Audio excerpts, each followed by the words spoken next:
Good morning. তোমরা ভালো আছো? আমরা তো ভালোই আছি, শুধু আমার একটু সর্দি করেছি। আমি স্কুল যাব বলে রেডি হয়ে গেছি। আমার মায়ের শরীর খারাপ বলে আমার মায়ের কাছে একটুখানি ছুঁয়েছি, আদর করবো। আমার দিদা নিচে রান্না করছে। আমার মা তো দিতে যেতে পারবে না, এই জন্য আমার দিদা দিতে যায়।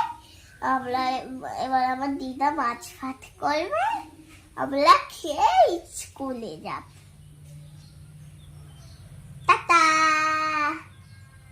আমার পরে কথা বলবি?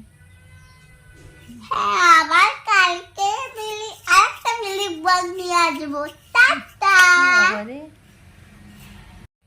আসলে সোনা আজকে সকালে পড়তে গেছে, সেই জন্য আমার কাছে একদম চুপচাপ শান্তশিষ্ট মেয়ের মতো শুয়ে আছে। আর যদি সোনা থাকতো তাহলে ওকে আমি এইভাবে রাখতে পারতাম নাকি? তাহলে আমাকেই উঠে ছুটতে হতো ওদের পিছনে।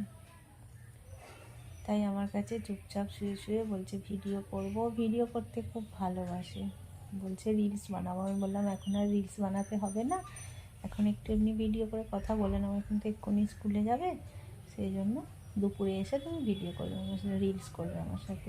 বলতে শুনলো, শুনে বলছে তাহলে আমি একটু কথা বলবো, ওই জন্য এত বক বক করে ফেললো। তো চলো টাটা।